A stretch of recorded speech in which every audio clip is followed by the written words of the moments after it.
Welcome back to my YouTube channel Kannada nursing classes. ಇವತ್ತಿನ ಕ್ಲಾಸ್ನಲ್ಲಿ ನಾವು anatomy and physiology of cell ಬಗ್ಗೆ study ಮಾಡೋಣ. ಓಕೆ, ಅನಾಟೊಮಿ ಮತ್ತು ಫಿಸಿಯಾಲಜಿ ಆಫ್ ಸೆಲ್ ಅಂದರೆ ಜೀವಕೋಶ ಅಂತ ನಾವು ಕನ್ನಡದಲ್ಲಿ ಹೇಳ್ಬೋದು. Okay, so cell is the smallest structural and functional unit of life. Okay, so ನಮ್ಮ ಬಾಡಿ ಒಳಗಡೆ ನಾವು ಸ್ಮಾಲೆಸ್ಟ್ ಸ್ಟ್ರಕ್ಚರಲ್ ಮತ್ತು ಫಂಕ್ಷನಲ್ ಯೂನಿಟ್ ಯಾವುದಿದೆ? ಸೆಲ್. ಓಕೆ, ಸ್ಟ್ರಕ್ಚರಲ್ ಮತ್ತು functional unit of life is cell, smallest ಇದೆ. ಓಕೆ, ಚಿಕ್ಕದಾಗಿದೆ. Next, human body contain about 100 trillions cells. ಎಷ್ಟಿದೆ ನಮ್ಮ ಬಾಡಿ? ಎಷ್ಟು ಸೆಲ್ಸನ್ನು ಕಂಟೈನ್ ಮಾಡಿದೆ ಅಂದರೆ 100 ಟ್ರಿಲಿಯನ್ ಸೆಲ್ಸ್ ನಮ್ಮ ಬಾಡಿ ಒಳಗಡೆ ಇವೆ. ಓಕೆ, ಹ್ಯೂಮನ್ ಬಾಡಿ ಒಳಗಡೆ 100 ಟ್ರಿಲಿಯನ್ ಸೆಲ್ಸ್ ಇದ್ದಾವೆ. ಓಕೆ, ನೆಕ್ಸ್ಟ್ ಇದರೊಳಗಡೆ ಜೀವಕೋಶ ಒಳಗಡೆ ಏನೇನು ನಮ್ಮ ಕಾಂಪೊನೆಂಟ್ಸ್ ನೋಡಬಹುದು ಅಂದರೆ cell consist of basic components. Okay, cell it consist of basic components. Cell ಮೆಮ್ಬ್ರೇನನ್ನು ನಾವು ಏನು ಅನ್ಬೋದು? ಪ್ಲಾಸ್ಮಾ ಮೆಮ್ಬ್ರೇನ್ ಕೂಡ ಅಂತ ನಾವು ಅನ್ಬೋದು. ಓಕೆ, ಮತ್ತು ಸೈಟೋಪ್ಲಾಸಮ್ ಮತ್ತು ನ್ಯೂಕ್ಲಿಯಸ್. ಸೊ ಏನೇನಿದೆ? Cell membrane or plasma membrane, cytoplasm, nucleus. Okay, so ಇಲ್ಲಿದೆ ನೋಡಿ, ಈ ಬಾರ್ಡರ್ ಕಾಣಿಸ್ತಾ ಇದೆಯಲ್ಲ, ಇದೇನು ನಮ್ಮ cell membrane. Okay, cell wall human ಒಳಗಡೆ ಇರೋದಿಲ್ಲ, ಸೆಲ್ ವಾಲ್ ಇರುತ್ತೆ ಪ್ಲಾಂಟ್ಸ್ ಒಳಗಡೆ. ಓಕೆ, ಸೊ ಮನುಷ್ಯರ ಸೆಲ್ ಒಳಗಡೆ ಏನಿರುತ್ತೆ? Plasma membrane. ಏನಿದೆ ಅದು ಬೌಂಡ್ರಿ ಇದೆ, ನಮ್ಮ ಸೆಲ್ಲಿನ ಬೌಂಡ್ರಿ ಇದೆ. Next cytoplasm. ಸೊ ಈ ಒಳಗಡೆ ನಿಮ್ಗೆ ಕಾಣಿಸ್ತಿರ್ಬೋದಲ್ಲ. ಓಕೆ, ಬ್ಲೂಯಿಶ್ ಕಲರ್ ನಿಮ್ಗೆ ಕಾಣಿಸ್ತಾ ಇದೆಯಲ್ಲ, ಇದೆಲ್ಲ ಏನಿದೆ? ಸೈಟೋಪ್ಲಾಸಮ್. ಒಳಗಡೆ ಸಣ್ಣ ಸಣ್ಣ ಏನಿವೆ? ಸೈಟೋಪ್ಲಾಸಮ್ ಒಳಗಡೆ ಸೆಲ್ ಆರ್ಗನಲ್ಸ್. ಓಕೆ, ಮೈಟೋಕಾಂಡ್ರಿಯಾ ಇದೆ, ಗಾಲ್ಗಿ ಅಪರೇಟರ್ಸ್ ಇದೆ, smooth endoplasmic reticulum, rough endoplasmic reticulum, ಪ್ರತಿಯೊಂದೂ ಇದು ಸೆಲ್ ಒಳಗಡೆ ಇದ್ದಾವೆ. ಓಕೆ, ಸೈಟೋಪ್ಲಾಸಮ್ ಒಳಗಡೆ. ಮತ್ತು ನ್ಯೂಕ್ಲಿಯಸ್. ಎಲ್ಲಿದೆ ನಮ್ಮ ನ್ಯೂಕ್ಲಿಯಸ್? ಈ ಪ್ಲೇಸ್ ಒಳಗಡೆ ನ್ಯೂಕ್ಲಿಯಸ್ ಇದೆ ನೋಡಿ. ಓಕೆ, ಸೊ ನಮ್ಮ ಸೆಲ್ ಒಳಗಡೆ ಬೇಸಿಕ್ ಕಾಂಪೋನೆಂಟ್ಸ್ ಏನೇನಿವೆ? ಬೌಂಡ್ರಿ ಇದೆ. ಓಕೆ, ಸೆಲ್ ಮೆಮ್ಬ್ರೇನ್ ಇದೆ, ಸೈಟೋಪ್ಲಾಸಮ್ ಇದೆ, ಸೈಟೋಪ್ಲಾಸಮ್ ಒಳಗಡೆ ಇದೆ. ಓಕೆ, ಮತ್ತು ನ್ಯೂಕ್ಲಿಯಸ್, ಸಣ್ಣದ ರೌಂಡ್ ಇದೆ, ನ್ಯೂಕ್ಲಿಯಸ್. ಓಕೆ, ಸೊ ಇವೆಲ್ಲ ಬೇಸಿಕ್ ಕಾಂಪೊನೆಂಟ್ಸ್. ಸೊ ಫಸ್ಟ್ ನಾವು ಸೆಲ್ ಮೆಮ್ಬ್ರೇನ್ ಬಗ್ಗೆ ಸ್ಟಡಿ ಮಾಡೋಣ. Okay, anatomy and physiology of cell membrane ಹೇಗಿದೆ, ಅದರ ಸ್ಟ್ರಕ್ಚರ್ ಹೇಗಿದೆ, ಓಕೆ, ಅದರ ಲೇಯರ್ಸ್ ಏನಿವೆ, ಅದರ ಫಂಕ್ಷನ್ ಏನಿದೆ ಅಂತ ನಾವು ನೆಕ್ಸ್ಟ್ ನೋಡೋಣ. ಓಕೆ, ಸೆಲ್ ಮೆಮ್ಬ್ರೇನ್ ಏನಿದೆ? ಸೆಲ್ ಮೆಮ್ಬ್ರೇನ್ ಬೌಂಡ್ರಿ ಇದೆ. Okay, it is the boundary of the cell. ಏನಿದೆ? ಬೌಂಡ್ರಿ ಇದೆ. ಸೆಲ್ ಇದೆಯಲ್ಲ, ಜೀವಕೋಶದ ಏನಿದೆ ಅದು ಬೌಂಡ್ರಿ ಇದೆ. Cell membrane is the boundary of the cell. Next, which separate cytoplasm and extra cellular fluid. So ಇದು ಏನು ಮಾಡ್ತಾ ಇದೆ? ಸೈಟೋಪ್ಲಾಸಮ್ ಒಳಗಡೆ ಇದೆ ಮತ್ತು ಹೊರಗಡೆ ಏನಿದೆ? ಎಕ್ಸ್ಟ್ರಾ ಸೆಲ್ಯುಲಾರ್ ಅಂದರೆ ಸೆಲ್ ಹೊರಗಡೆ ಇರುವ ಫ್ಲೂಯಿಡ್. ಸೊ ಇದು ಏನು ಮಾಡ್ತಾ ಇದೆ? ಸೆಲ್ ಮೆಮ್ಬ್ರೇನ್ ಅಂದರೆ ಸೈಟೋಪ್ಲಾಸಮ್ ಮತ್ತು ಎಕ್ಸ್ಟ್ರಾ ಸೆಲ್ಯುಲಾರ್ ಫ್ಲೂಯಿಡ್ ಬಗ್ಗೆ ಸಪ್ರೇಟ್ ಮಾಡ್ತಾ ಇದೆ. ಅದ್ರ ನಡುವೆ ಏನಿದೆ ಇದು ಸಪ್ರೇಟ್ ಮಾಡ್ತಾ ಇದೆ. ಓಕೆ, ಇಟ್ ಸಪ್ರೇಟ್ ಸೈಟೋಪ್ಲಾಸಮ್ ಅಂದರೆ ಒಳಗಡೆ ಇದೆ ಇಂಟ್ರಾ ಸೆಲ್ಯುಲಾರ್ ಫ್ಲೂಯಿಡ್ ಮತ್ತು ಎಕ್ಸ್ಟ್ರಾ ಸೆಲ್ಯುಲಾರ್ ಫ್ಲೂಯಿಡ್. ಅವೆರಡರ ಮಧ್ಯೆ ಏನಿದೆ? ಇದು ಬೌಂಡ್ರಿ ಇದೆ. ಓಕೆ, ಇದು ಏನಿದೆ? ಅವೆರಡರ ಮಧ್ಯೆ ಬೌಂಡ್ರಿ ಇದೆ. ಓಕೆ, ಬ್ಯಾರಿಯರ್ ಇದೆ. Next, phospholipid bilayer. Okay, so ನೀವು ಐ ಥಿಂಕ್ PUC ಒಳಗಡೆ ನೋಡಿರ್ಬೋದು. ಫಾಸ್ಫೋಲಿಪಿಡ್ ಬೈಲೇಯರ್ ಅಂದರೆ ನಮ್ಮ ಸೆಲ್ ಮೆಮ್ಬ್ರೇನ್ ಯಾವ ಥರ ಇದೆ? ಫಾಸ್ಫೋಲಿಪಿಡ್ ಬೈಲೇಯರ್ ಇದೆ. ಓಕೆ, ಸೊ ಹೆಡ್ ಮತ್ತು ಇದೇನಿದೆ? Phosphate lipid. ಟೇಲ್ಸ್ ಇವೆಲ್ಲ ಇವು ಏನಿದೆ? ಲಿಪಿಡ್. ಇದೇನಿದೆ? ರೌಂಡ್ ಹೆಡ್ ಇರೋದು ಫಾಸ್ಫೇಟ್. ಓಕೆ, ಇದು ಕೆಳಗಡೆ ಏನಿದೆ? ಲಿಪಿಡ್. ಹೆಡ್ ಏನು? ಫಾಸ್ಫೇಟ್. ಸೊ ಈ ಥರ 2 ಲೇಯರ್ ಇದ್ದಾವೆ. ಸೊ ಇಲ್ಲೊಂದು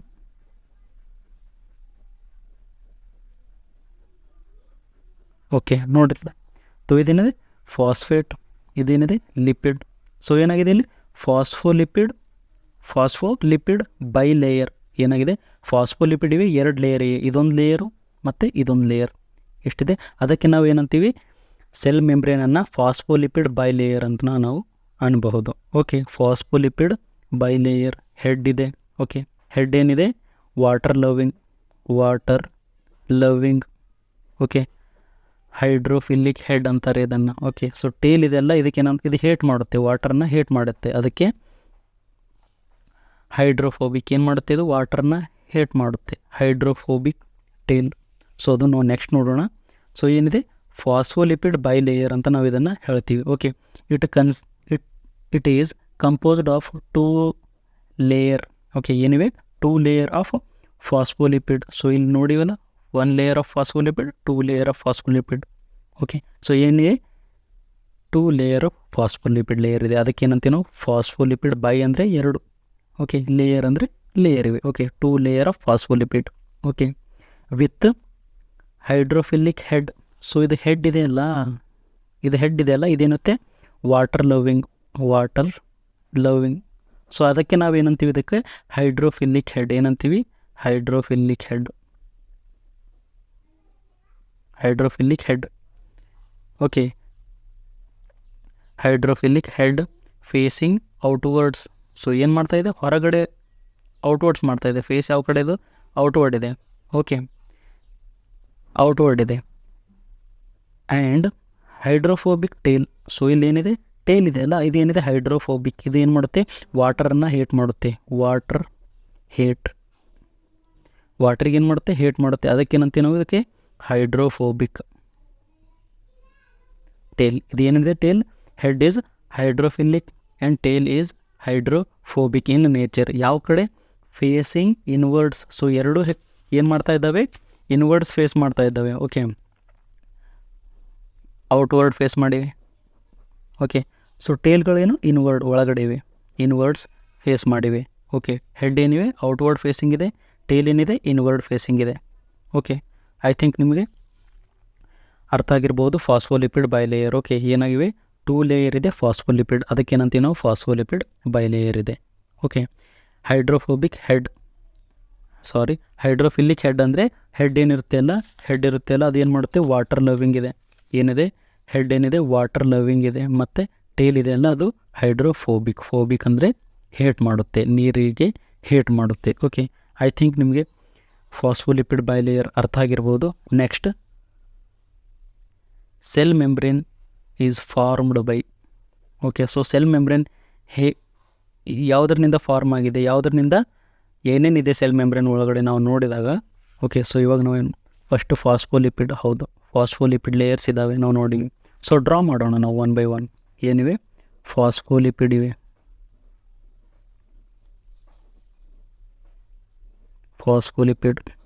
ಫಾಸ್ಫೋಲಿಪಿಡ್ ಫಾರ್ಮ್ಡ್ ಬೈ. ಓಕೆ, ನಮ್ಮ ಸೆಲ್ ಮೆಂಬ್ರೇನ್ ಏನು ಕಂಟೈನ್ ಮಾಡಿದೆ? ಏನೇನಿವೆ? ಫಾಸ್ಫೋಲಿಪಿಡ್ ಇದೆ. ಓಕೆ, ನೆಕ್ಸ್ಟ್ ಕೊಲೆಸ್ಟ್ರಾಲ್ ಕೂಡ ಇರುತ್ತೆ ಇದರಲ್ಲಿ. ಓಕೆ, ನಮ್ಮ ಸೆಲ್ ಮೆಂಬ್ರೇನ್ ಒಳಗಡೆ ಕೊಲೆಸ್ಟ್ರಾಲ್ ಇರುತ್ತೆ. ಓಕೆ, ಕೊಲೆಸ್ಟ್ರಾಲ್ ಎಲ್ಲಿರುತ್ತೆ ಅಂದರೆ ಈ ಪ್ಲೇಸ್ ಒಳಗಡೆ.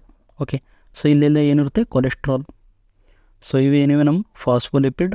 ಸೊ ಇವೇನಿದೆ? ಕೊಲೆಸ್ಟ್ರಾಲ್.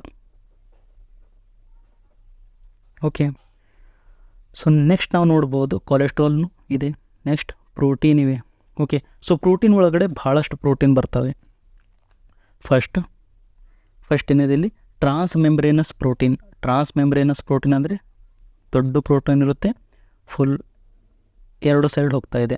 ಓಕೆ, ಟ್ರಾನ್ಸ್ ಮೆಂಬ್ರೇನಸ್ ಅಂದರೆ ಫುಲ್ ಈ ಕಡೆಯಿಂದ ಸ್ಟಾರ್ಟ್ ಆಗಿ ಈ ಕಡೆ ಎಂಡ್ ಆಗ್ತಾ ಇದೆ. ಓಕೆ, ಟ್ರಾನ್ಸ್ ಮೆಂಬ್ರೇನಸ್ ಪ್ರೋಟೀನ್ ಅಂತೀವಿ. ಏನಿದೆ ಇದು? Transmembranous protein. Okay, next intramembranous protein ಅಂದರೆ ಸೊ ನಮ್ಮ ಸೆಲ್ ವಾಲ್ ಇದೆ ಅಲ್ಲ, ಅದ್ರ ಒಳಗಡೆ ಈ ಕಡೆ ಸೈಡ್ ಏನಿದೆ? ಪ್ರೋಟೀನ್ ಇದೆ. ಇದಕ್ಕೆ ನಾವೇನಂತೀವಿ? Intramembranous protein. Okay, so ಈ ಕಡೆ ಏನಿದೆ? ನಮ್ಮದು ಪ್ರೋಟೀನ್ ಇದೆ. ಸೊ ಇದಕ್ಕೇನಂತೀವಿ? Intramembranous protein. Okay, so ಮತ್ತೊಂದಿದೆ ಇಲ್ಲಿ ಎಕ್ಸ್ಟ್ರಾ ಮೆಂಬ್ರೇನಸ್ ಪ್ರೋಟೀನ್. ಅಂದರೆ ಒಂದು ಸೈಡ್ ಇದೆ, ಅದು ಹೊರಗಡೆ ಇದೆ. ಓಕೆ, ನಮ್ಮ ಸೆಲ್ಲಿಂದ ಹೊರಗಡೆ ಇದೆ ಪ್ರೋಟೀನ್. ಅದಕ್ಕೆ ನಾವೇನಂತೀವಿ? Extramembranous. ಇಂಟ್ರಾ ಮೆಂಬ್ರೇನಸ್ ಅಂದರೆ ನಮ್ಮ ಸೆಲ್ ಒಳಗಡೆ ಇದೆ, ಒಳಗಡೆ ಸೈಡ್ ಇದೆ. ಓಕೆ, ಸೈಡ್ ಇವೆ ಇವು. ಓಕೆ, ಟ್ರಾನ್ಸ್ ಅಂದರೆ ಫುಲ್ ದೊಡ್ಡದು, ಈ ಕಡೆಯಿಂದ ಆ ಕಡೆ ತನಕ ಇದೆ. ಓಕೆ, ಫುಲ್ ಒಂದು ಸೆಲ್ ಮೆಂಬ್ರೇನ್ ಇದೆಲ್ಲ ಅಷ್ಟಿದೆ. ಅದಕ್ಕೆ ಇದು ಏನು? Transmembranous protein. ಇದು ಎಕ್ಸ್ಟ್ರಾ ಮೆಂಬ್ರೇನಸ್ ಪ್ರೋಟೀನ್. ಇದು intramembranous protein. Okay, I think 3 proteins ಇರ್ತವೆ: ಟ್ರಾನ್ಸ್ ಮೆಂಬ್ರೇನಸ್, ಎಕ್ಸ್ಟ್ರಾ ಮೆಂಬ್ರೇನಸ್ ಮತ್ತು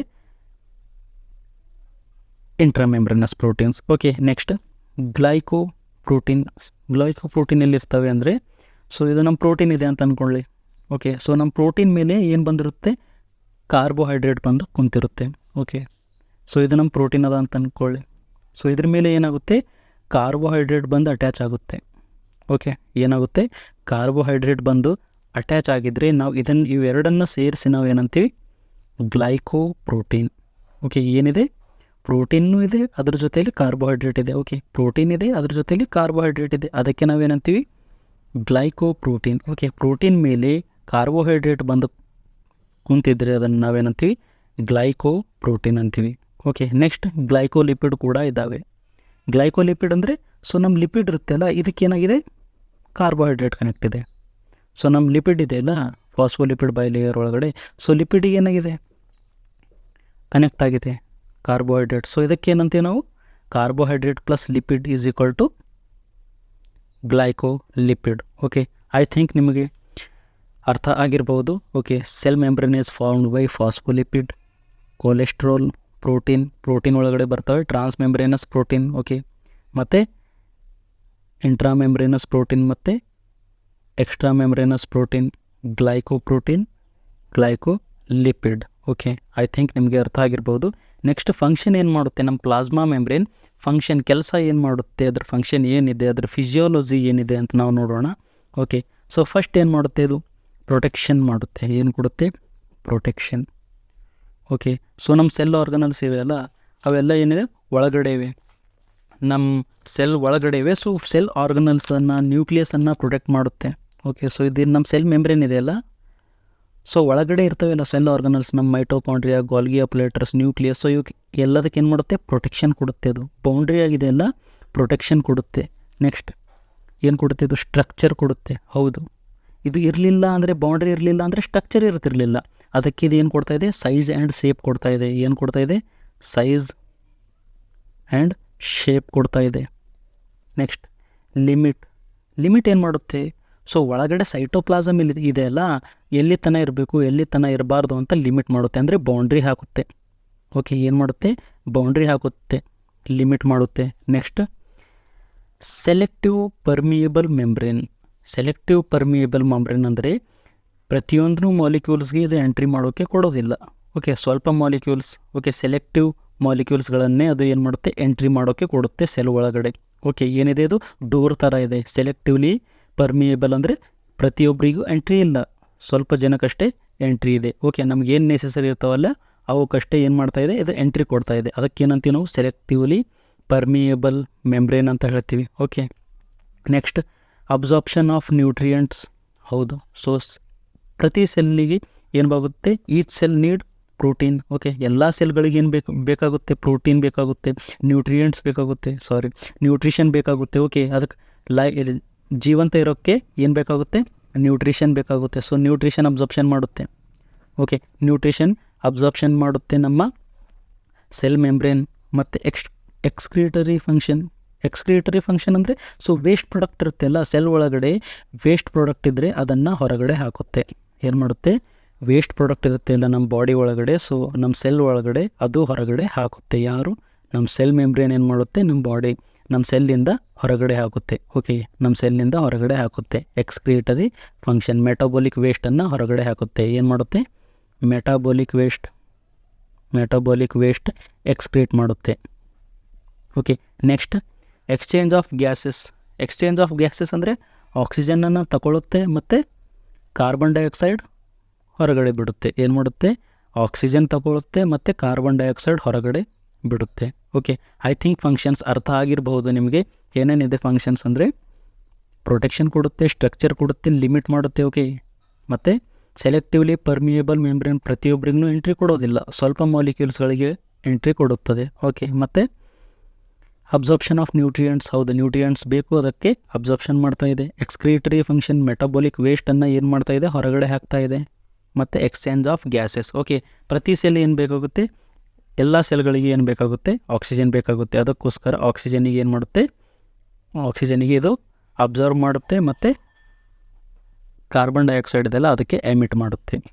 next, so selectively permeable membrane ಇದೆಲ್ಲ, ಸೊ ಇದು ಏನು ಮಾಡುತ್ತೆ, ಟ್ರಾನ್ಸ್ಪೋರ್ಟ್ ಮಾಡುತ್ತೆ, helps in transport across the cell membrane. Okay, ಟ್ರಾನ್ಸ್ಪೋರ್ಟೇಷನ್ನಲ್ಲಿ ಕೂಡ ಹೆಲ್ಪ್ ಮಾಡುತ್ತೆ. ನೆಕ್ಸ್ಟ್ ಅದೇ ನೋಡೋಣ. Okay, transport across the cell membrane. So important ಇದೆ, ಎಕ್ಸಾಮ್ನಲ್ಲಿ ಕೂಡ ಇದು ಭಾಳ ಸಾರಿ ಬಂದಿದೆ, ನೋಡೋಣ. ಟ್ರಾನ್ಸ್ಪೋರ್ಟ್ ಅಕ್ರಾಸ್ ಸೆಲ್ ಮೆಂಬ್ರೇನ್ ಅಥವಾ ಪ್ಲಾಸ್ಮಾ ಮೆಂಬ್ರೇನ್. ಓಕೆ, ಸೊ ಇದ್ರ ಒಳಗಡೆ ಟ್ರಾನ್ಸ್ಪೋರ್ಟ್ ಆಗ್ತಾಯಿದೆ. ಓಕೆ, ಸಬ್ಸ್ಟೆನ್ಸಸ್ ಮಾಲಿಕ್ಯೂಲ್ಸ್ ಏನಾಗ್ತವೆ, ಹೊರಗಡೆ ಒಳಗಡೆ ಹೋಗ್ತಾ ಬರ್ತಾ ಇವೆ. ಓಕೆ, ಸೊ ಫಸ್ಟ್ ನೋಡೋಣ. Cell membrane places a vital ಅಂದರೆ important role in transportation of molecules. Okay, so ಏನು ಮಾಡ್ತಾ ಇದೆ, cell membrane is very important for transportation of molecules. Okay, molecules ಇದಾವೆಲ್ಲ ಟ್ರಾನ್ಸ್ಫರ್ ಆಗ್ತಾ ಇದ್ದಾವೆ. ಓಕೆ, ಹೊರಗಡೆ ಹೋಗ್ತಾ ಇದ್ದಾವೆ ಮತ್ತು ಒಳಗಡೆ ಬರ್ತಾ ಇದ್ದಾವೆ. Next, it allow certain substance to enter in to the cell. ಏನು ಮಾಡುತ್ತೆ ಇದು, ಕೆಲವು ಸಬ್ಸ್ಟೆನ್ಸ್ಗಳಿಗೆ ಇದು ಏನು ಮಾಡುತ್ತೆ, ಸರ್ಟೇನ್ ಸೆಂಟರ್ಸ್ ಅಂದರೆ ಎಲ್ಲರಿಗೂ ಇದು ಎಂಟ್ರಿ ಕೊಡೋದಿಲ್ಲ, ಕೆಲವು ಸಬ್ಸ್ಟೆನ್ಸ್ಗಳಿಗೆ ಏನು ಮಾಡ್ತಾ ಇದೆ, ಎಂಟ್ರಿ ಕೊಡ್ತಾ ಇದೆ ಇದು. ಓಕೆ, ನಮ್ಮ ಸೆಲ್ ಒಳಗಡೆ ಎಂಟರ್ ಆಗೋಕ್ಕೆ. ಅದಕ್ಕೆ ನಾವು ಇದಕ್ಕೆ ಏನಂತೀವಿ ಇಲ್ಲಿ, ಸೆಲೆಕ್ಟಿವ್ಲಿ ಪರ್ಮಿಯೇಬಲ್ ಮೆಂಬ್ರೇನ್ ಅಥವಾ ಸೆಮಿ ಪರ್ಮಿಯೇಬಲ್ ಮೆಂಬ್ರೇನ್ ಅಂತ ಹೇಳ್ತೀವಲ್ಲ. ಓಕೆ, ಅದಕ್ಕೆ ನಾವು ಇದಕ್ಕೆ ಏನಂತೀವಿ, semi permeable membrane or selectively permeable membrane ಅಂತ ಹೇಳ್ತೀವಿ. Okay, transportation across the cell membrane. Next ನಾವು, ಸೊ ಯಾವ್ಯಾವ ಟ್ರಾನ್ಸ್ಪೋರ್ಟೇಷನ್ ಇದ್ದೇವೆ. ಓಕೆ, ನಮ್ಮ ಬಾಡಿ ಒಳಗಡೆ, ನಮ್ಮ ಸೆಲ್ ಒಳಗಡೆ ಯಾವ ಥರ ಟ್ರಾನ್ಸ್ಪೋರ್ಟ್ ಆಗುತ್ತೆ ಅಂತ ನಾವು ನೋಡೋಣ. Okay, active and passive transport ಏನಾಗಿರುತ್ತೆ, ಭಾಳ ಇಂಪಾರ್ಟೆಂಟ್ ಇವೆವು, ಆ್ಯಕ್ಟಿವ್ ಮತ್ತು ಪ್ಯಾಸಿವ್ ಟ್ರಾನ್ಸ್ಪೋರ್ಟ್. ಸೊ ಫಸ್ಟ್ ನಾವು ಪ್ಯಾಸಿವ್ ಟ್ರಾನ್ಸ್ಪೋರ್ಟ್ ಅಂದರೆ ಏನು ನೋಡೋಣ, ಅದಾದಮೇಲೆ ಆ್ಯಕ್ಟಿವ್ ಟ್ರಾನ್ಸ್ಪೋರ್ಟ್ ನೋಡೋಣ. Okay, passive transport. So passive transport ಅಂದರೆ movement of molecule from a region of higher concentration to lower concentration through semi-permeable membrane. Okay, without energy. So ಇದರ definition ಏನಿದೆ ಅಂದರೆ, ಮಾಲಿಕ್ಯೂಲ್ಸ್ ಇದಾವೆಲ್ಲ ಅವು ಏನಾಗ್ತಾ ಇದ್ದಾವೆ, ಮೂವ್ ಆಗ್ತಾ ಇದ್ದಾವೆ. ಓಕೆ, ಮಾಲಿಕ್ಯೂಲ್ಸ್ ಏನಾಗ್ತಾ ಇದ್ದಾವೆ, ಮೂವ್ ಆಗ್ತಾ ಇದ್ದಾವೆ from higher concentration to lower concentration. Okay, so ಇಲ್ಲಿದ್ದು ಸೆಲ್ ಇದೆ ಅಂತ ಅಂದ್ಕೊಳ್ಳಿ. ಓಕೆ, ಸೊ ಇದು ಸೆಲ್ ಇದೆ, ಸೆಲ್ ಹೊರಗಡೆ ಇದೆ, ಇದು ಒಳಗಡೆ. ಸೊ ಇದಕ್ಕೆ ನಾವು ಝೂಮ್ ಆಗಿ ನೋಡೋಣ. ಓಕೆ, ಝೂಮ್ ಆಗಿ ಈ ಪ್ಲೇಸಿಗೆ ನಾವು ನೋಡೋಣ. ಸೊ ಏನಿದೆ, ಇದು ನಮ್ಮ ಸೆಲ್ ಮೆಂಬ್ರೇನ್ ಇದೆ, ಇದೇನಿದೆ ನಮ್ಮ ಸೆಲ್ ಮೆಂಬ್ರೇನ್ ಇದೆ. ಓಕೆ, ಸೊ ಹೊರಗಡೆ ಏನಾಗಿದೆ, ಜಾಸ್ತಿ ಕಾನ್ಸಂಟ್ರೇಷನ್ ಇದೆ ಅಂತ ಅಂದ್ಕೊಳ್ಳಿ. ಓಕೆ, ಒಳಗಡೆ ಸ್ವಲ್ಪನೇ ಕಾನ್ಸಂಟ್ರೇಷನ್, ಲೋ ಕಾನ್ಸಂಟ್ರೇಷನ್ ಇದೆ. ಸೊ ಇವಾಗ ಏನಾಗ್ತಾ ಇದೆ, ಮೂವ್ಮೆಂಟ್ ಆಫ್ ಮಾಲಿಕ್ಯೂಲ್ಸ್ ಇದ್ದಾವೆಲ್ಲ ಮೂವ್ ಆಗ್ತಾ ಇದ್ದಾವೆ. Okay, from high concentration to low concentration, ಅಂದರೆ ಹೈ ಕಾನ್ಸಂಟ್ರೇಷನಿಂದ ಲೋ ಕಾನ್ಸಂಟ್ರೇಷನ್ ಒಳಗಡೆ ಏನಾಗ್ತಾ ಇದೆ, ಮಾಲಿಕ್ಯೂಲ್ಸ್ ಟ್ರಾನ್ಸ್ಫರ್ ಆಗ್ತಾ ಇದ್ದಾವೆ. ಓಕೆ, ಜಾಸ್ತಿ ಆಗ್ತಾ ಇದ್ದಾವೆ. ಸೊ ಇದಕ್ಕೆ ನಾವು ಏನಂತೀವಿ, ಪ್ಯಾಸಿವ್ ಟ್ರಾನ್ಸ್ಪೋರ್ಟ್ ಅಂತೀವಿ. ಓಕೆ, ವಿಥೌಟ್ ಎನರ್ಜಿ ಅಂದರೆ ಇಲ್ಲಿ ಎನರ್ಜಿ ಬೇಕಾಗೋಲ್ಲ. ಓಕೆ, ಸೊ ಇದಕ್ಕೆ ನಾವು ಒಂದು ಎಕ್ಸಾಂಪಲ್ ತೊಗೊಳ್ಳೋಣ. ಇದೇನಿದೆ, ನಮ್ಮ ಮೌಂಟೇನ್ ಇದೆ ಅಂತ ಅಂದ್ಕೊಳ್ಳಿ. ಇದು ಮೌಂಟೇನ್ ಇದೆ. ಓಕೆ, ಸೊ ಮೌಂಟೇನ್ ಮೇಲಿದೇನು ಹೈ, ಇದೇನಿದೆ ಲೋ, ಇದೇನಿದೆ ಹೈ, ಇದು ಲೋ, ಇದು ಹೈ ಲೆವೆಲ್, ಇದು ಲೋ ಲೆವೆಲ್ ಅಂತ ಅಂದ್ಕೊಳ್ಳಿ. ಸೊ ಇಲ್ಲಿ ನಾವು ನೀರು ಹಾಕಿದಾಗ, ಓಕೆ, ನೀರು ಬರುತ್ತೆ ಅಲ್ಲ. ಸೊ ಇಲ್ಲಿ ನಾವು ನೀರು ಹಾಕಿದಾಗ ಮೂವ್ ಯಾವ ಸೈಡ್ ಆಗುತ್ತೆ, ಈ ಸೈಡ್. ಓಕೆ, ಹೈಯರಿಂದ ಲೋವರ್ ತನಕ ಹೋಗುತ್ತೆ. ಏನಾಗುತ್ತೆ, higher level to lower level ಬರುತ್ತೆ ಅಲ್ಲ. ಸೊ ಅವಾಗ ಎನರ್ಜಿ ಬೇಕಾಗಿರಲ್ಲ, ಆಟೋಮೆಟಿಕಲ್ಲಿ ಬಂದುಬಿಡುತ್ತೆ. ಓಕೆ, ಆಟೋಮೆಟಿಕಲಿ ಕೆಳಗಡೆ ಬಂದುಬಿಡುತ್ತೆ ನೀರು. ಸೊ ಇವಾಗ ಎನರ್ಜಿ ಬೇಕಾಗೋಲ್ಲ. ಇದಕ್ಕೆ ನಾವೇನಂತೀವಿ, ಪ್ಯಾಸಿವ್ ಟ್ರಾನ್ಸ್ಪೋರ್ಟ್ ವಿಥೌಟ್ ಎನರ್ಜಿ ಇದರಲ್ಲಿ ಯೂಸ್ ಆಗೋಲ್ಲ. ಓಕೆ, ಯಾಕಂದರೆ higher level to lower level ಈಸಿಲಿಯಾಗಿ ಫ್ಲೋ ಆಗ್ತಾ ಇದೆ. ಓಕೆ, ಮಾಲಿಕ್ಯೂಲ್ಸ್ ಫ್ಲೋ ಆಗ್ತಾ ಇದ್ದಾವೆ higher level to lower level. Okay, higher concentration to lower concentration level. Okay, I think ನಿಮಗೆ ಪ್ಯಾಸಿವ್ ಟ್ರಾನ್ಸ್ಪೋರ್ಟ್ ಅರ್ಥ ಆಗಿರ್ಬೋದು. Higher level to lower level ಏನಾಗ್ತಾ ಇದ್ದಾವೆ, ಮಾಲಿಕ್ಯೂಲ್ಸ್ ಟ್ರಾನ್ಸ್ಫರ್ ಆಗ್ತಾ ಇದ್ದಾವೆ. ಓಕೆ, ಮೂವ್ ಆಗ್ತಾ ಇದ್ದಾವೆ. ಅದಕ್ಕೆ ನಾವೇನಂತೀವಿ, ಪ್ಯಾಸಿವ್ ಟ್ರಾನ್ಸ್ಪೋರ್ಟ್. ಅಥವಾ ಇದನ್ನು ನಾವು ಏನನ್ಬೋದು, ಡಿಫ್ಯೂಷನ್ ಅಂತ ಕರಿಬಹುದು. ಓಕೆ, ಏನನ್ಬೋದು, diffusion. Okay, movement of molecule from higher concentration to lower concentration is called diffusion. Okay, so diffusion ಟೈಪ್ಸ್ಗಳು ನಾವು ನೋಡಿದರೆ, ಟೈಪ್ಸ್ ನೋಡೋಣ ಡಿಫ್ಯೂಷನ್ನ. ಓಕೆ, ಸೊ ಫಸ್ಟ್ ಇದೆ ಸಿಂಪಲ್ ಡಿಫ್ಯೂಷನ್. ಓಕೆ, ಇದು ಮೂರು ಒಳಗಡೆ ಏನಾಗ್ತಾ ಇದೆ, ಸಿಂಪಲ್ ಡಿಫ್ಯೂಷನ್ ಮತ್ತು ಫೆಸಿಲಿಟೇಟೆಡ್ ಡಿಫ್ಯೂಷನ್ ಮತ್ತು ಆಸ್ಮೋಸಿಸ್. ಇವು ಮೂರು ಒಳಗಡೆ ಏನಾಗ್ತಾ ಇದೆ, higher concentration to lower concentration move ಆಗ್ತಾ ಇದ್ದಾವೆ particles. Okay, first simple diffusion ಅಂದರೆ ಮಾಲಿಕ್ಯೂಲ್ಸ್. ಓಕೆ, ಯಾವ ಥರ ಮಾಲಿಕ್ಯೂಲ್ಸ್ ಇದ್ದಾವೆ, ಸ್ಮಾಲ್ ನಾನ್ ಪೋಲಾರ್ ಅಂದರೆ ಪಾಸಿಟಿವ್ ನೆಗೆಟಿವ್ ಚಾರ್ಜ್ ಏನೂ ಇಲ್ಲ ಇದ್ರ ಮೇಲೆ. ಸ್ಮಾಲ್ ಪಾರ್ಟಿಕಲ್ಸ್ ಇದ್ದಾವೆ, ಸ್ಮಾಲ್ ಮಾಲಿಕ್ಯೂಲ್ಸ್ ಇದ್ದಾವೆ. ನಾನ್ ಪೋಲಾರ್ ಅಂದರೆ ಪಾಸಿಟಿವ್ ನೆಗೆಟಿವ್ ಏನೂ ಇಲ್ಲ. Okay, example oxygen, carbon dioxide.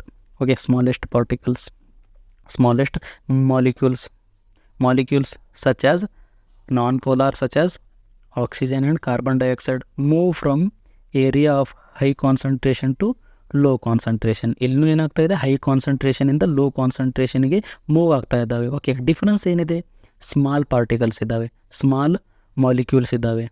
Okay, ಮತ್ತು ನಾನ್ ಪೋಲಾರ್, ಅದ್ರ ಮೇಲೆ ಏನೂ ಚಾರ್ಜ್ ಇಲ್ಲ. ಅದಕ್ಕೆ ನಾವೇನಂತೀವಿ, ಸಿಂಪಲ್ ಡಿಫ್ಯೂಷನ್ ಅಂತೀವಿ. ಓಕೆ, ಸಿಂಪಲ್ ಡಿಫ್ಯೂಷನ್ ಅಂದರೆ ಏನು, movement of molecule. Which type of molecule, small and non polar. Example oxygen and carbon dioxide. Okay, so ಇವು ಮೂವ್ ಆಗ್ತಾ ಇದ್ದಾವೆ from higher concentration to lower concentration. I think ನಿಮಗೆ ಅರ್ಥ ಆಗಿರ್ಬೋದು. Next type ಯಾವುದಿದೆ, facilitated diffusion. Facilitated diffusion ಒಳಗಡೆ ಯಾವ molecules ಇದ್ದಾವೆ, ಮಾಲಿಕ್ಯೂಲ್ಸ್ ಸಚ್ ಆಸ್ ಲಾರ್ಜರ್, ಏನಿವೆ ಲಾರ್ಜರ್ ಮಾಲಿಕ್ಯೂಲ್ಸ್ ಇದ್ದಾವೆ. ಓಕೆ, ದಪ್ಪ ಮಾಲಿಕ್ಯೂಲ್ಸ್ ಇದ್ದಾವೆ. ಆ್ಯಂಡ್ ಪೋಲಾರ್ ಮಾಲಿಕ್ಯೂಲ್ಸ್, ಪೋಲಾರ್ ಅಂದರೆ ಚಾರ್ಜ್ ಇದೆ ಅದ್ರ ಮೇಲೆ. Okay, polar molecules. Okay, larger molecules ಇದ್ದಾವೆ, ಪೋಲಾರ್ ಮಾಲಿಕ್ಯೂಲ್ಸ್ ಇದ್ದಾವೆ. Example glucose, amino acids. Okay, ಏನಿದೆ, ಗ್ಲೂಕೋಸ್, ಅಮೈನೋ ಆ್ಯಸಿಡ್ಸ್ ಇದ್ದಾವೆ. ಎಕ್ಸಾಂಪಲ್ ಲಾರ್ಜ್ ಮಾಲಿಕ್ಯೂಲ್ಸ್ ಮೂವ್ ಆಗ್ತಾ ಇದ್ದಾವೆ. Okay, move from area of high concentration to area of low concentration. So ಇಲ್ಲೂ ಏನಾಗ್ತಾ ಇದೆ, high concentration to low concentration move ಆಗ್ತಾ ಇದ್ದಾವೆ. But molecules ಅಷ್ಟೇ ಡಿಫ್ರೆನ್ಸ್ ಇದೆ. ಯಾವ ಮಾಲಿಕ್ಯೂಲ್ಸ್ ಇದ್ದಾವೆ, ಲಾರ್ಜರ್ ಮಾಲಿಕ್ಯೂಲ್ಸ್ ಇದ್ದಾವೆ. ಓಕೆ, ಐ ಥಿಂಕ್ ನಿಮಗೆ ಫೆಸಿಲಿಟೇಟೆಡ್ ಡಿಫ್ಯೂಷನ್ ಅರ್ಥ ಆಗಿರ್ಬೋದು. Next osmosis. ನೆಕ್ಸ್ಟ್ ಹಿಂದೆ ಆಸ್ಮೋಸಿಸ್. ಹೌದು, ಆಸ್ಮೋಸಿಸ್ ಕೂಡ it is a type of diffusion only. It is a type of diffusion. So osmosis ಒಳಗಡೆ ಮಾಲಿಕ್ಯೂಲ್ ಯಾವುದಿರುತ್ತೆ ಅಂದರೆ water molecule. Okay, the diffusion of a water molecule across the semi permeable membrane is known as osmosis. Okay, ಏನಾಗುತ್ತೆ ಇಲ್ಲಿ, water molecules move ಆಗುತ್ತವೆ. Okay, water molecules move ಆದರೆ osmosis. Okay, large molecules move ಆದರೆ facilitated diffusion. Okay, small molecules move ಆದರೆ simple diffusion. I think ನಿಮಗೆ diffusion ಮತ್ತು diffusion types ಅರ್ಥ ಆಗಿರ್ಬೋದು. ಇವೆಲ್ಲ ಏನು ಬರ್ತವೆ, ಪ್ಯಾಸಿವ್ ಟ್ರಾನ್ಸ್ಪೋರ್ಟ್ ಒಳಗಡೆ ಬರ್ತವೆ. ಓಕೆ, ಪ್ಯಾಸಿವ್ ಟ್ರಾನ್ಸ್ಪೋರ್ಟ್ ಅಂದರೆ ಏನು, ಹೈ ಲೆವೆಲ್ನಿಂದ ಲೋ ಲೆವೆಲ್ ಒಳಗಡೆ ಟ್ರಾನ್ಸ್ಫರ್ ಆಗ್ತಾ ಇದ್ದಾವೆ. ಓಕೆ, ಹೈ ಲೆವೆಲ್ನಿಂದ ಲೋ ಲೆವೆಲ್ಗೆ ಟ್ರಾನ್ಸ್ಫರ್ ಆಗ್ತಾ ಇದ್ದಾವೆ. ಅದಕ್ಕೇನಂತೀವಿ ನಾವು ಪ್ಯಾಸಿವ್ ಟ್ರಾನ್ಸ್ಪೋರ್ಟ್ ಅಥವಾ ಡಿಫ್ಯೂಷನ್ ಅಂತ ಕರಿತೀವಿ. Okay, next active transport. So active transport ಅಂದರೆ ಏನು, ಇಲ್ಲಿ ಆ್ಯಕ್ಟಿವ್ ಆಗಿದೆ. ಓಕೆ, ಪ್ಯಾಸಿವ್ ಅಂದರೆ ನಾವು ಏನೂ ಮಾಡ್ತಾ ಇಲ್ಲ, ಆಟೋಮೆಟಿಕ್ ಏನಾಗ್ತಾ ಇದೆ, ಮೂವ್ ಆಗ್ತಾ ಇದ್ದಾವೆ molecules higher to lower. But ಇದರೊಳಗಡೆ ಆ್ಯಕ್ಟಿವಿಟಿ ಮಾಡ್ತಾ ಇದ್ದೀವಿ ನಾವು. ಓಕೆ, ಅಂದರೆ ಕೆಲಸ ಮಾಡ್ತಾ ಇದ್ದೀವಿ, ಎನರ್ಜಿ ಬೇಕು ಇದರೊಳಗಡೆ. Okay, movement of molecule from a region of low concentration to high concentration with energy. ಹೌದು, ಸೊ ಇಲ್ಲಿ ಏನಾಗುತ್ತೆ, ಸೊ ನಾವು ಡಯಾಗ್ರಾಮ್ ತೊಗೊಂಡಿವಲ್ಲ, ಸೊ ಡಯಾಗ್ರಾಮ್ ತೊಗೊಂಡಿವಿ ನಾವು. ಇಲ್ಲಿ ಏನಿದೆ, ಇದು ಮೌಂಟೇನ್ ಇದೆ. ಓಕೆ, ಇಲ್ಲಿಂದ ಏನಾಗ್ತಾ ಇದೆ, ಒಂದು ರಿವರ್ ಬರ್ತಾ ಇದೆ. ಓಕೆ, ನೀರು ಬರ್ತಾ ಇದೆ. ಸೊ ಇದು ಏನಾಗುತ್ತೆ, ಹೈಯರ್ ಲೆವೆಲಿಂದ ಲೋವರ್ ಲೆವೆಲ್ ಒಳಗಡೆ ಬಂದಾಗ ಎನರ್ಜಿ ಬೇಕಾಗಲ್ಲ, ಆಟೋಮೆಟಿಕಲಿ ಗ್ರಾವಿಟಿಯಿಂದ ಬರುತ್ತೆ. ಓಕೆ, ಸೊ ಇಲ್ಲಿ ಏನಾಗ್ತಾ ಇದೆ, lower level to higher level ಒಳಗಡೆ ಹೋದರೆ ನಮಗೆ ಎನರ್ಜಿ ಬೇಕು. ಓಕೆ, ಸೊ ಕಷ್ಟ, ಕೆಳಗಿಂದ ಮೇಲೆ. Okay, lower level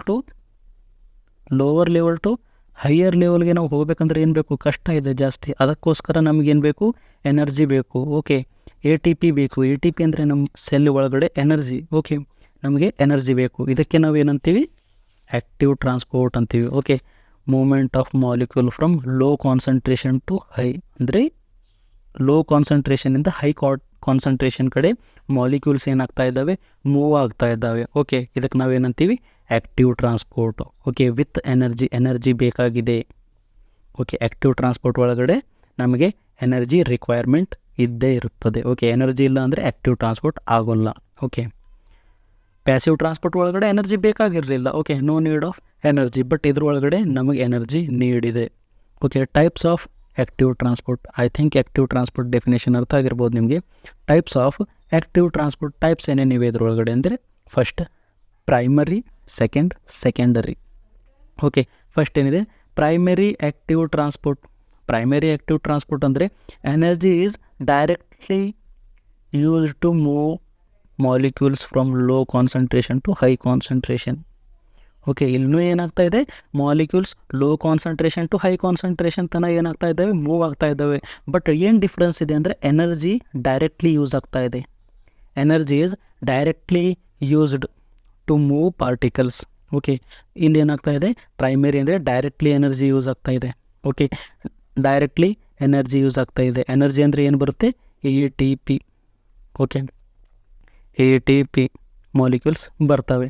next secondary active transport ಅಂದರೆ ಇನ್ನೂ ಏನಾಗ್ತಾ ಇದೆ, low level to high level ಹೋಗ್ತಾ ಇದೆ. Okay, lower concentration to higher concentration molecules move ಆಗ್ತಾ ಇದ್ದಾವೆ.